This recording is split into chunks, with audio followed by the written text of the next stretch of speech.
আসসালামু আলাইকুম, welcome back. আশা করছি সবাই ভালো আছেন। আমিও ভালো আছি আলহামদুলিল্লাহ। অফিসে যাচ্ছি। সকাল উঠেই রেডি হওয়া। মাঝে মাঝে অফিসে যেতে ভালো লাগে। আর মাঝে মাঝে আরকি ঘুম থেকে উঠে মনে হয় যে, ইস! আজকে যদি না যাওয়া লাগতো। তো ওরকমই একটা লেজি ডে ছিল আজকে। কিন্তু কিছুই করার নাই।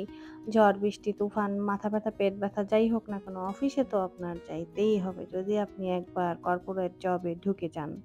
তো এনিওয়ে এখানে আমি হচ্ছে কিছু জরুরি কাজ সেরে নিচ্ছিলাম। একটু তাড়া ছিল আজকে অনেক রাশের মধ্যে ছিলাম। এরপরে একটা পার্সেল আসলো। আর পার্সেলটা হচ্ছে একটা 3 পিস। তো আমি ইউজুয়ালি 3 পিস কিনি না, কেনা হয় না। ৪ বছর আগে যেভাবে কিনতাম, আগে যখন আবায়া পড়তাম না, সেরকম এখন আর কেনা হয় না। এখন তো আবায়াই কিনি। বাট এই 3 পিসটার হচ্ছে কম্বিনেশন দেখে আমার খুব ভালো লাগছে। অনেকের হয়তো এটা পছন্দ হবে না, বাট এর কম্বিনেশনটা টোটালি ডিফারেন্ট। এরকম 3 পিস আগে তো আমি কখনো দেখি নাই। এরকম অদ্ভুত কম্বিনেশন। কিন্তু আমার কাছে এত ভালো লাগছে। এটা হচ্ছে ওড়না।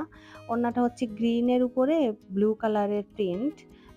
কামিজ মানে 3 পিসটা একদমই প্রিন্টের। মানে একদমই নরমাল প্রিন্টের। তারপরে হচ্ছে কাপড়টাও একদম সফট কটনের, লনের।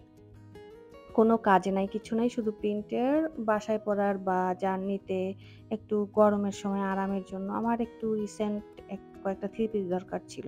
তো এটা অনলাইন থেকে অর্ডার দিলাম। আর এটা হচ্ছে প্যান্টের পিস, সালোয়ার বা প্যান্ট যেটাই বলেন না কেন। হোয়াইটের উপরে ব্লু কালার। আর কামিজটাও কিন্তু হোয়াইটের উপরে ব্লু কালার। তো এইজন্য আমার কম্বিনেশনটা ভাল লাগছে। একটু অদ্ভুত। এটা একটু লেস-টেস দিয়ে বানাইলে তারপরে হয়তোবা ভাল লাগবে। আমি যেরকম মডেলকে দেখছি। লেস কিনতে হবে, লেস তো দোকানে যেয়েই কিনতে হবে। তো এই আরকি। আমি আসলে চেক করে দেখতেছিলাম যে 3 পিসটা কোনো ডিফেক্ট আছে কিনা। কারণ কুরিয়ার বয় দাঁড়ায় আছে। তো যাই হোক 3 পিসটা রিসিভ করার পরে এরপরে হচ্ছে এক আপুর বার্থডে ছিল, কলিগ আপুর, সাদিয়া আপুর। উনার আজকে বার্থডে। তো এখানে হচ্ছে আমাদের ম্যানেজার আপু উনার জন্য কেক আনছে। যারই বার্থডে থাকে সবার জন্যই ম্যানেজার আপু একটা কেকের ব্যবস্থা করেন। সবাইকে সারপ্রাইজ দেওয়া হয়। তো আমরা হচ্ছে এখানে সাদিয়া আপুকে সারপ্রাইজ দিছিলাম। আর আরেক আপু হচ্ছে সাদিয়া আপুর জন্য একটা ফ্লাওয়ার বুকে আনছিল। তো এই আরকি। এরপরে কেক কাটার পালা, কেক খাওয়া-দাওয়ার পালা। কেকটা এত মজার ছিল। আপু যে কোত্থেকে কেক আনছে আমি নামটা বলছিলাম, আমি ভুলে গেছি। কিন্তু কেকটা অনেক মজার ছিল।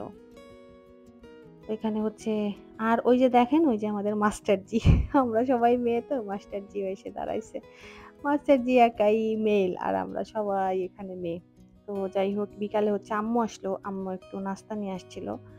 এরপরে বাসায় গেলাম। আম্মু অবশ্য মা মানে অফিস ভিজিট করতে আসছিল। এরপর আম্মুকে নিয়ে ধানমন্ডি যাচ্ছিলাম। এর ফাঁকে আমি একটু বাসায় যেয়ে একটু চেঞ্জ করে নিলাম। কারণ ওই আবায়াটায় আমার অনেক গরম লাগতেছিল। আমি একটা সফট আবায়া পড়লাম। একটু পরেই সন্ধ্যা হয়ে যাবে। আমাদের ধানমন্ডি যাবো। আম্মুর ডক্টরে ছিল সন্ধ্যার দিকে। তো এই আরকি। কিন্তু অনেক বাতাস ছিল। সেদিন বাতাস ছিল ভাই, কিন্তু গরম তো কমে না রে ভাই, কি অবস্থা। তো এই আরকি একটু পরেই সন্ধ্যা হয়ে যাবে। আর অ্যাজ ইউজুয়াল ডাক্তারের কাছে গেলে সিরিয়ালে তো বসতে হবেই। সেটা যদি সিরিয়াল যে কয়টাই থাকুক না কেন ১-১.৫ ঘন্টা বসে থাকতেই হবে। তো ডাক্তার-টাক্তার শেষ করে ওখান থেকে আমরা গেছিলাম হচ্ছে সীমান্ত স্কয়ারে খাইতে। আগে যখন নামটা রাইফেলস স্কয়ার ছিল তখন অনেক যাইতাম। কিন্তু এখন কেমন হবে জানি না। বাট গিয়ে দেখি ভাই এটা পছন্দই হচ্ছে না। খাবার আমি অর্ডার করেছিলাম টাকোস, সেটাও খাবার এত জঘন্য খাবার। মানে অনেকদিন এত বিচ্ছিরি খাবার খাই না। মানে কি ভাই কি বানাইছে? এর থেকে মনে হয় মুড়ি খাওয়াও ঝালমুড়ি ভালো। এই যে দেখেন চেহারা দেখেই ভাল লাগতেছে না। ভাগ্যিস অল্প অর্ডার করছি। একটুও ভালো ছিল না, পচা ছিল। তো যাই হোক আপনারা এখান থেকে যেয়ে আর খেয়েন না। আজকের মতো আমি বিদায় নিচ্ছি। সবাই ভালো থাকবেন। আল্লাহ হাফেজ।